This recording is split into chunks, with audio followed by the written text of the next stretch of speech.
Hello, my name is John Long, and I'm a specialist with the Department of Education Technology. Welcome to our fourth episode on the FINES model. What is FINES? Well, FINES is a Florida research model developed by the Florida Association for Media and Education, otherwise known as FAME, and updated by the Florida Department of Education with input from media specialists from around the state of Florida. What is FINES? Well, F starts for the focus. I starts for investigate. N is for note-taking. D is for develop. And S is for self-evaluate. So today we're focusing on the develop. Our students have been researching based on the Jennifer Latham novel, Dreamland Burning, built on the Black Wall Street and on the Tulsa massacre that happened in 1921. They came up with research topics based on the book. They've investigated using resources such as search engines, databases, and other types of online resources.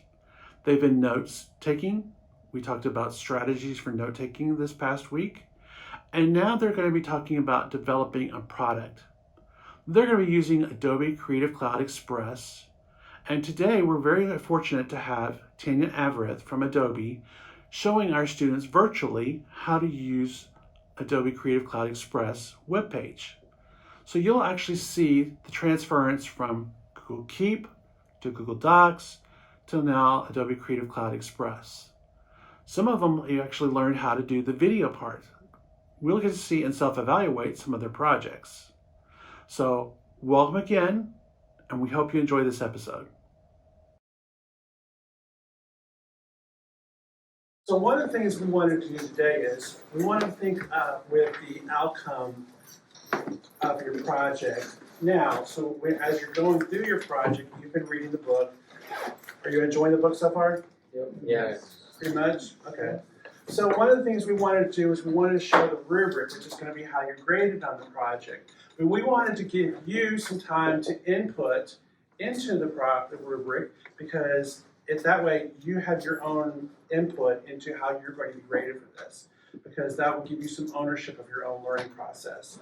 So I wanted to kind of show this. So your research topic is where you're going to be putting in your topic of whatever topic that you picked. And you all picked your topics before spring break. Hopefully you had a great spring break. Glad to be back, right? I want another spring break. I don't know about you, but I'd like to have another spring break. I could go for another one. So anyway, the first part is going to be about the research of the topic, and we're going to talk about more of the research piece today. We're going to go through a couple of search engines and also through a couple of databases and stuff like that. And then the next part is going to be your outline and your notes. And we'll actually delve into note-taking next time when we talk about strategies for note-taking. We have a couple of strategies for using electronic resources for building those notes. And then we have on what the content is. Now, one of the things that you may find difficult is that your topic, when you start researching, you may come up with dead ends in your research. And that's okay, because at that point, you may want to refine your topic into something better for research. Now, one of the things that we're doing is the adults in this project are doing the project with you. So it's not like you're doing it by yourself. We picked a topic as well. Our topic was on Black Wall Street. But one of the things I was talking with Ms. Speck the other day is that's too broad. We have to actually refine that into something that's researchable.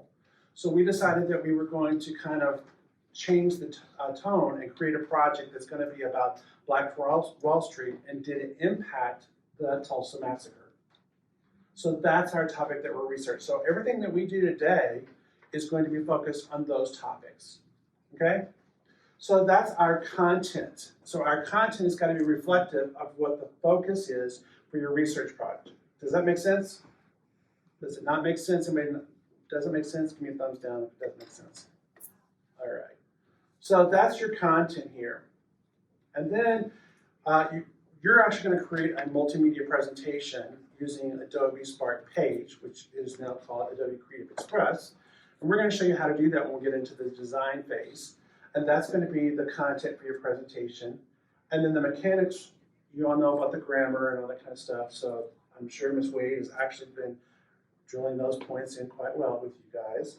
Okay, we're giving you a chance to actually input on your grade.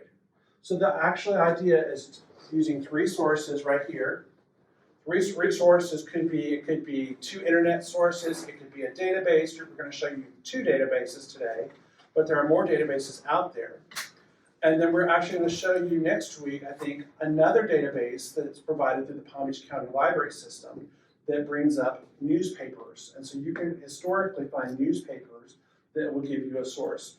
So that's 3 different sources to 2 internet, and if you use search engines, you have to use 2 search engines. You can't just use Google, okay? So we'll talk about that. So any questions about that topic right there? And then 3, 2, 1, and basically 0. That's how, so if you use some, you get to pick which grade you want. Any comments about that?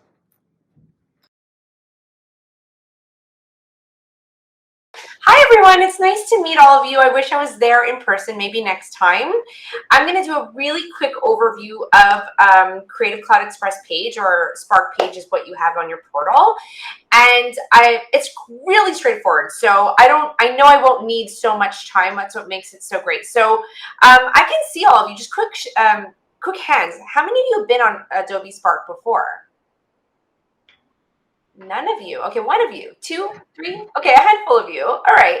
Well, if you're not familiar with Adobe Spark, there's basically 3 things you can do with it. You can make graphics, videos, or web pages. So for today's tutorial, I'm going to do a quick overview on web pages.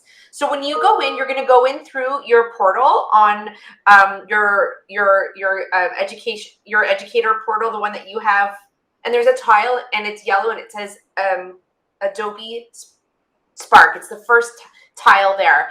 When you click on it, it will automatically log you on. And when you go in, it'll look something like this. And on the left-hand side, there's a little plus button. And it'll give you all these different options, but you're going to be choosing web page. So it'll just take a second and it'll load. And the way that it works is really, really straightforward. I recommend, however, that you do your research inside of a Google Doc and you use this as the space where you're going to publish your research. I would not use this as the space where you're going to do all of your writing, because if you delete something, it does not have like revision history or the way that a Google Doc does. And so if you delete something from this and you don't have it saved somewhere else, you will lose your writing. So I always tell students, make sure, even my own students, to always use this as the place where you're publishing your research. So I'm going to just quickly go in here and choose a theme. So there's all these really nice themes. I'm going to choose a crisp theme. And the way it works is really straightforward. I'm going to say my research. I'm going to give it a title.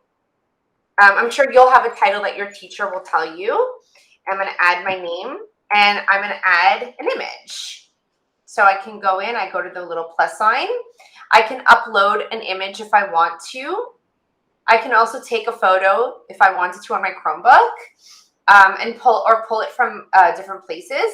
Or I can search, and there's all these really beautiful photos that you can search from. So I'm just going to put in research and see what pops up just as a stock image. Great.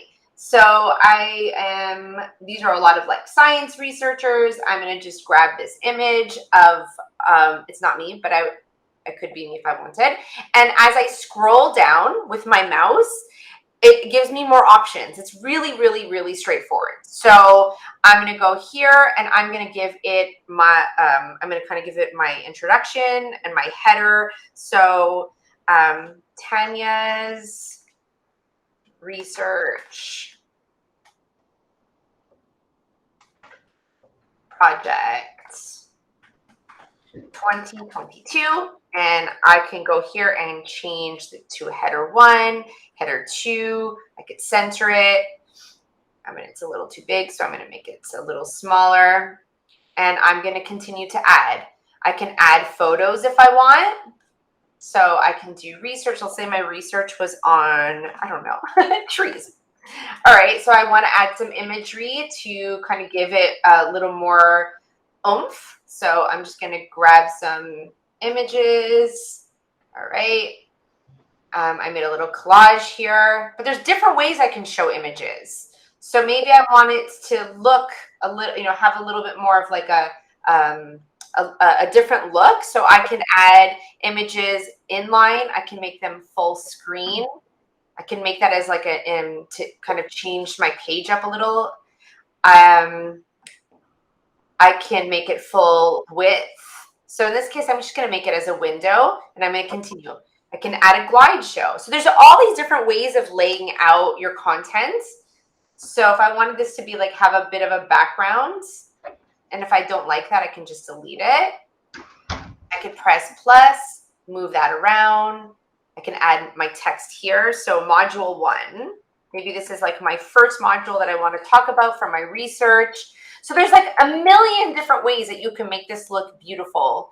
And the layouts are really based on your creativity, which is really nice, because as you design your page, you have all these options to bring in images. You can add videos to your content, and you can use, there's a video, I'm not getting into it right now, but you can also create video that you can add the video inside of here. So it's really nice because your work looks crazy professional. And I'm going to just cancel that, but I can go in and really quickly, I didn't even add my writing, but let's say I was going to add my text.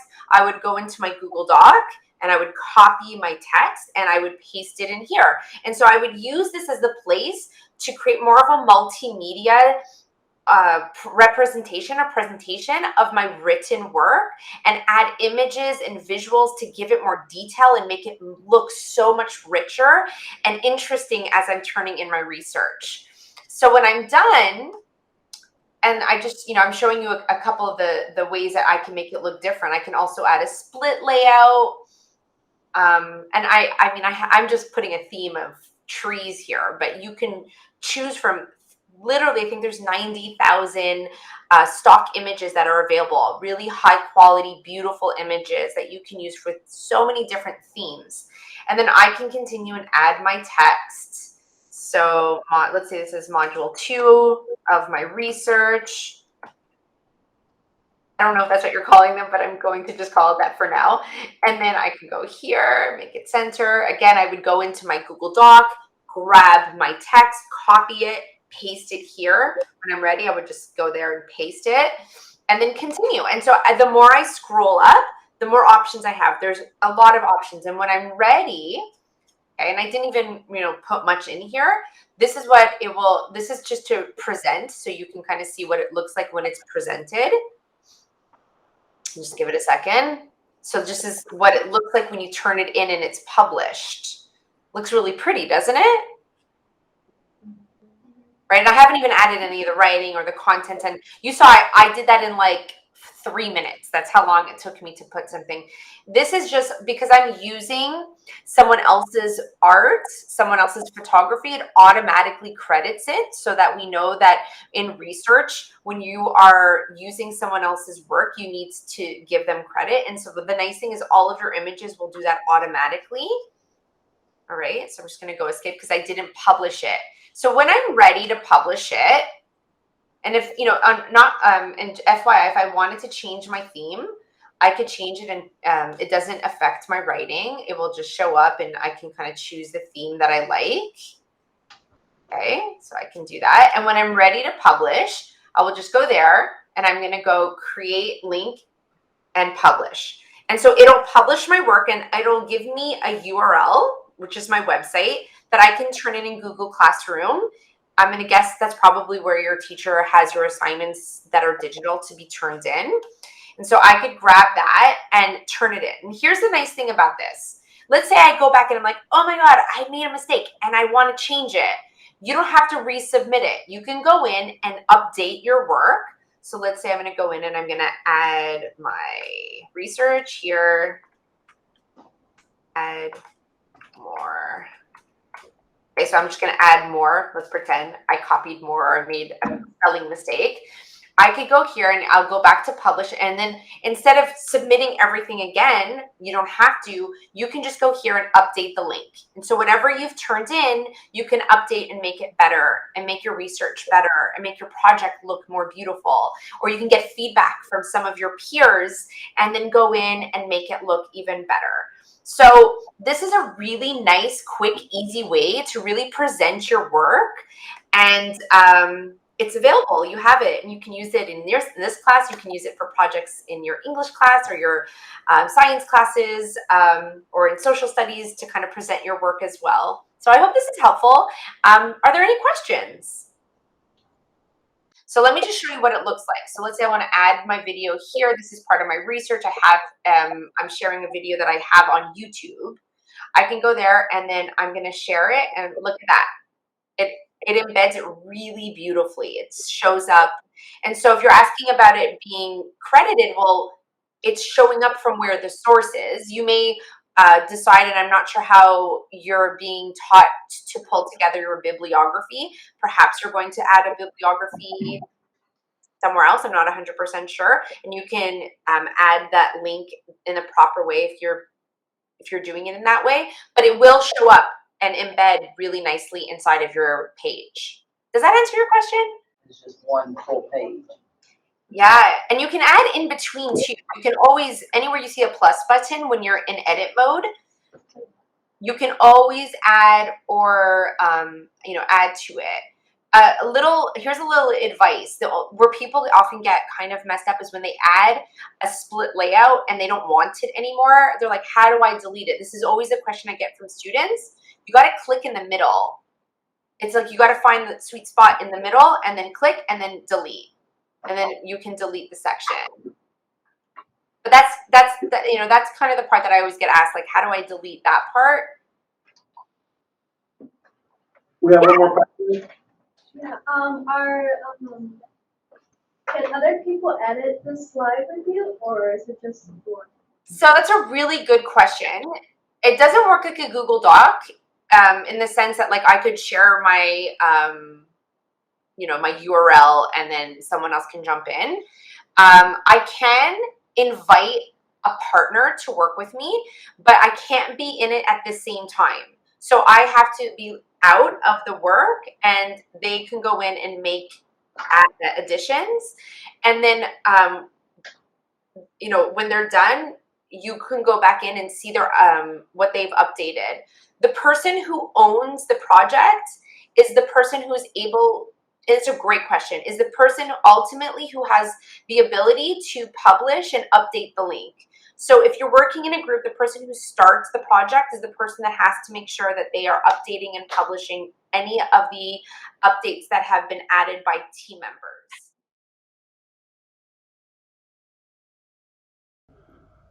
Thank you for joining us in our 4th episode on the Fines model, where we focused on the D in Fines. We hope that you got some great ideas from today, but if you missed any of the other episodes, check out our YouTube channel.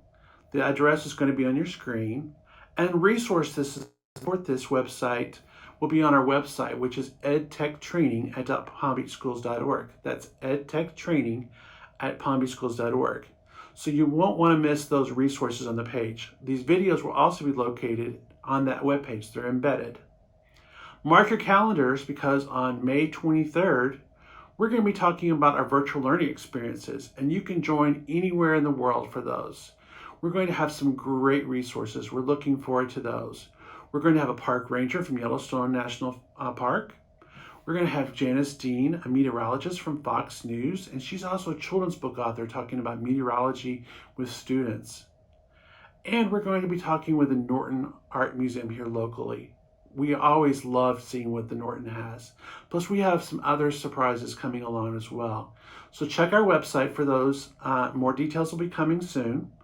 And we thank you for joining us in the D episode. We've got one last episode next week focusing on self-evaluate. And you'll get to hear from some of the students and the teacher and also the media specialists that worked on this project.